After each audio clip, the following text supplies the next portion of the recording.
Hello दोस्तों, नमस्कार। स्वागत है आप सभी का educational study one YouTube channel पे। तो देखिए दोस्तों, एसएससी जीडी कांस्टेबल भर्ती परीक्षा 2024 पेपर आपके 20 फरवरी से शुरू होने वाले हैं। तो इस वीडियो में एसएससी जीडी परीक्षा 2024 के लिए लेटेस्ट एसएससी पैटर्न पर जीके देखने वाले हैं, जो कंटिन्यूसली आपके लगातार जो पीछे प्रीवियस एसएससी के एग्जाम हुए हैं उनमें पूछे जा रहे हैं। मैं आपको गारंटी के साथ कहता हूँ, अगर आप एसएससी जीडी परीक्षा से पहले इस वीडियो को एग्जाम में देख के जाओगे, इन क्वेश्चनों को एंड तक रट के जाओगे, तो डेफिनेटली आपको इस वीडियो से एग्जाम में क्वेश्चन देखने को मिलेंगे। तो जिन भी दोस्तों की परीक्षा 20 फरवरी से शुरू है, सभी साथी पूरे वीडियो को ध्यान से एंड तक वॉच जरूर कीजिएगा। चलिए आज की इस वीडियो को अपने शुरू करते हैं।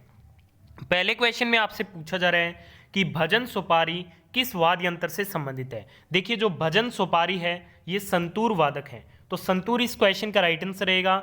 इसके अलावा शिव कुमार शर्मा, भजन सुपारी, पंडित तरुण भट्टाचार्य, ये क्या है, प्रमुख संतूर वादक हैं। अगले क्वेश्चन में पूछा जा रहा है कि पोपीर नृत्य किस राज्य में प्रचलित है। देखिए फ्रेंड्स, जो पोपीर नृत्य है ये भारत के अरुणाचल प्रदेश राज्य में प्रचलित है। यह नृत्य देवी मोपिन वानर को एक श्रद्धांजलि है। तो अरुणाचल प्रदेश इस क्वेश्चन का आपका बिल्कुल राइट आंसर रहेगा। अगले क्वेश्चन में पूछा जा रहा है the story of my experiment with truth किसकी आत्मकथा है। तो ये जो आत्मकथा है वो महात्मा गांधी की है। तो महात्मा गांधी इस क्वेश्चन का आपका बिल्कुल राइट आंसर रहेगा। अगले क्वेश्चन में आपसे पूछा जा रहा है कि दिल्ली विधानसभा का अधिकार किस क्षेत्र में कानून बनाने से संबंधित है।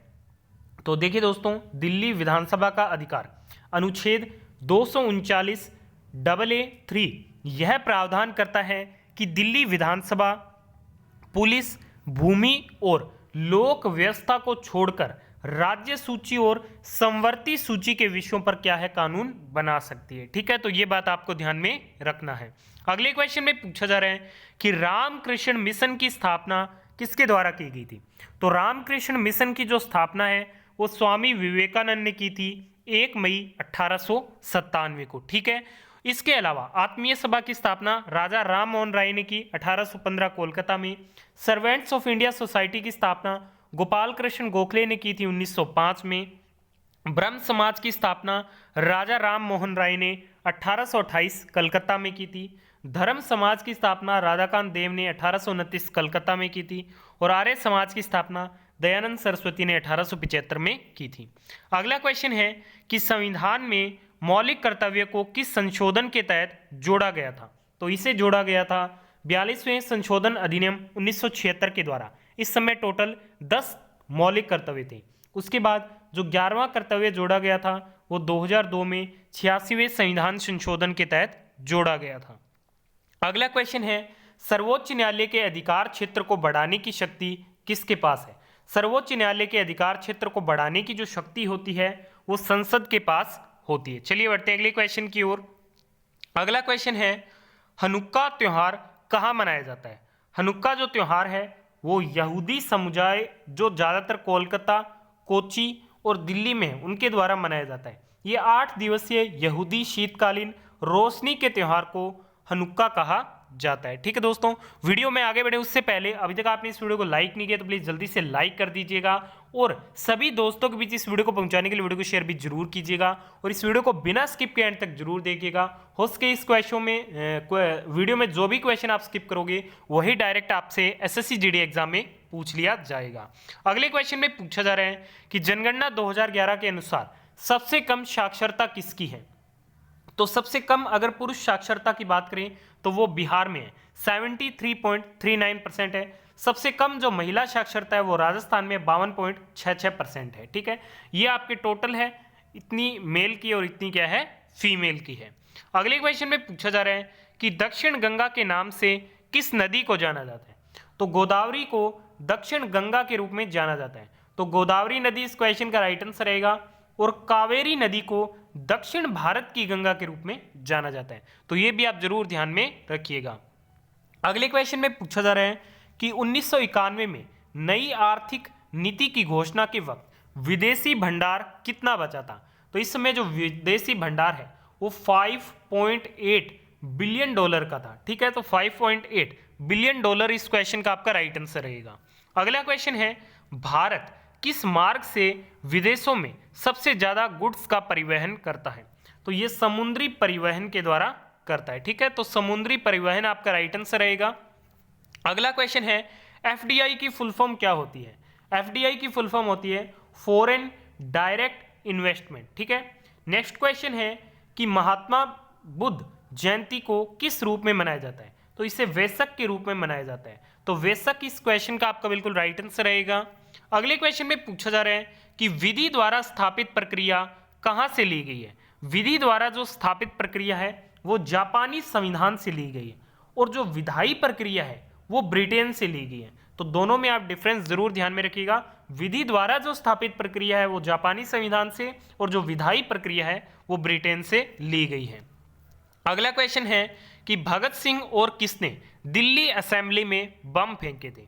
तो 8 अप्रैल 1929 को भगत सिंह और बटुकेश्वर दत्त ने दिल्ली असेंबली में बम फेंके थे, पब्लिक सेफ्टी बिल और ट्रेड डिस्प्यूट बिल के विरोध में। ठीक है, तो भगत सिंह और बटुकेश्वर दत्त इस क्वेश्चन का आपका राइट आंसर है।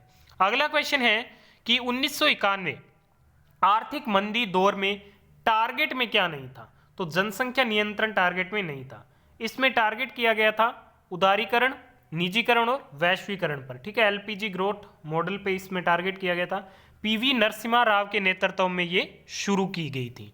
अगला क्वेश्चन है, समाज के कमजोर वर्ग के गरीबों को कानूनी सहायता प्रदान करता है और सभी के लिए न्याय सुनिश्चित करना किस अनुच्छेद में वर्णित है? तो ये वर्णित है अनुच्छेद 39A में। ठीक है, तो आर्टिकल 39A इस क्वेश्चन का आपका बिल्कुल राइट आंसर रहेगा। अगला क्वेश्चन है कि कांग्रेस के किस अधिवेशन में साइमन कमीशन के बहिष्कार के नारे का प्रयोग किया गया था? तो 1927 में मद्रास में कांग्रेस का अधिवेशन हुआ था, जिसमें सर्वसम्मति से साइमन कमीशन के बहिष्कार का फैसला लिया गया, जिसमें गांधी, नेहरू सभी ने इसके विरोध का निर्णय लिया था। 3 फरवरी 1928 को जो कमीशन है वो भारत पहुंचा था। तो इसके बहिष्कार का जो फैसला है वो मद्रास में हुआ था, मद्रास अधिवेशन में। अगला क्वेश्चन आपके सामने, निर्मला पुस्तक के लेखक कौन है? निर्मला जो पुस्तक है वो मुंशी प्रेमचंद जी की पुस्तक है, और ये हिंदी का एक उपन्यास है। मुंशी प्रेमचंद द्वारा लिखित प्रमुख उपन्यास कौन कौन से हैं? सेवा सदन, प्रेमाश्रम, रंगभूमि, निर्मला, गबन, कर्म भूमि और गोदान, ये क्या इनके प्रमुख उपन्यास हैं। अगला क्वेश्चन है कि किस पंचवर्षीय योजना के बाद पंचवर्षीय योजनाओं को बंद किया गया था? तो ये 12वीं पंचवर्षीय योजना के बाद किया गया था। 12वीं पंचवर्षीय योजना का टाइम पीरियड क्या था? 2012 से 2017 के मध्य में। अगला क्वेश्चन है, लाई हारोबा उत्सव कहाँ मनाया जाता है? लाई हारोबा उत्सव मणिपुर में मनाया जाता है। इसका शाब्दिक अर्थ होता है देवताओं का आमोद प्रमोद। नेक्स्ट क्वेश्चन में पूछा जा रहा है, विलासिनी नाट्यम और वीर नाट्यम किस राज्य से संबंधित नृत्य हैं? तो ये आंध्र प्रदेश राज्य से संबंधित क्या है? नृत्य हैं। अगले क्वेश्चन में पूछा जा रहा है, दांतों का अनियमित विकास किस विटामिन की कमी से होता है? तो ये विटामिन डी की कमी के कारण होता है। तो विटामिन डी आपका बिल्कुल राइट आंसर रहेगा, और मसूड़ों के स्वास्थ्य के लिए विटामिन सी जो है वो आवश्यक होता है। अगला क्वेश्चन है, प्रच्छन्न बेरोजगारी किससे संबंधित है? बेरोजगारी जो प्रत्यक्ष रूप से दिखाई ना दे उसे प्रच्छन्न बेरोजगारी कहा जाता है, जो कि इस क्वेश्चन का आपका राइट आंसर रहेगा। अगले क्वेश्चन में पूछा जा रहा है, सातवाहन वंश के शासक शातकर्णी प्रथम की राजधानी क्या थी? तो इनकी जो राजधानी थी वो प्रतिष्ठान थी। सिमुक सातवाहन वंश का क्या था? संस्थापक था। अगला क्वेश्चन है कि कुमुदनी लाखिया किस नृत्य से संबंधित है? तो ये कथक से है। ठीक है, तो कथक आपका राइट आंसर रहेगा, और ये गुजरात से बिलोंग करते हैं। इन्होंने Kadam school of dance and music 1967 में भारतीय नृत्य और संगीत का एक संस्थान स्थापित किया था, और ये कथक नृत्य से क्या है? संबंधित है। अगला क्वेश्चन है, स्त्री पुरुष तुलना पुस्तक के लेखक कौन है? स्त्री पुरुष तुलना पुस्तक के लेखक हैं ताराबाई शिंदे। वर्ष 1882 में ये क्या है? प्रकाशित हुई थी। अगला क्वेश्चन है कि कैलाश मंदिर कौन से चट्टान के पत्थर से बना हुआ है? तो देखिए दोस्तों, जो कैलाश मंदिर है ये बेसाल्ट चट्टान से बना है। कैलाश मंदिर महाराष्ट्र के प्रसिद्ध पर्यटन स्थलों में से एक है, जो एलोरा की गुफाओं में क्या है? स्थित है। अगला क्वेश्चन है, प्रो रेसलिंग लीग का पहला संस्करण कब हुआ था? तो प्रो रेसलिंग लीग का पहला संस्करण 2015 में हुआ था, ठीक है, तो ये बात आपको ध्यान में रखनी है। और प्रो कबड्डी लीग की शुरुआत कब हुई थी? 2014 में। अगला क्वेश्चन है, मिहिर सेन ने इंग्लिश चैनल कब पार किया था? तो मिहिर सेन ने जो इंग्लिश चैनल है ये 1958 में पार किया था, तो 1958 इस क्वेश्चन का आपका बिल्कुल राइट आंसर रहेगा। अगला क्वेश्चन है कि कोशिका का पावर हाउस यानी कि कोशिका का जो शक्ति ग्रह है वो किसे कहा जाता है? तो ये माइटोकॉन्ड्रिया को कहा जाता है। और एटीपी को कोशिका की ऊर्जा मुद्रा कहते हैं, और कोशिका की जो आत्मघाती थैली है ये लाइसोसोम को कहा जाता है। अगला क्वेश्चन है कि पानीपत का प्रथम युद्ध किनके बीच हुआ? तो पानीपत का जो प्रथम युद्ध है ये 21 अप्रैल 1526 को बाबर एवं इब्राहिम लोदी के मध्य में हुआ था, जिसमें लोदी की हार हुई थी। अगला क्वेश्चन है कि फीफा वर्ल्ड कप 2022 में विजेता कौन बना? तो विजेता बना था अर्जेंटीना, उपविजेता बना था फ्रांस, तीसरे नंबर पे क्रोएशिया रहा था। और फीफा वर्ल्ड कप 2022 कतर में आयोजित हुआ था। 2026 जो फीफा वर्ल्ड कप है ये कनाडा, मैक्सिको और यूनाइटेड स्टेट्स में आयोजित होगा। नेक्स्ट क्वेश्चन है, कौन सा अनुच्छेद राज्य वित्त पोषित स्कूलों में धार्मिक निर्देशों को प्रतिबंधित करता है?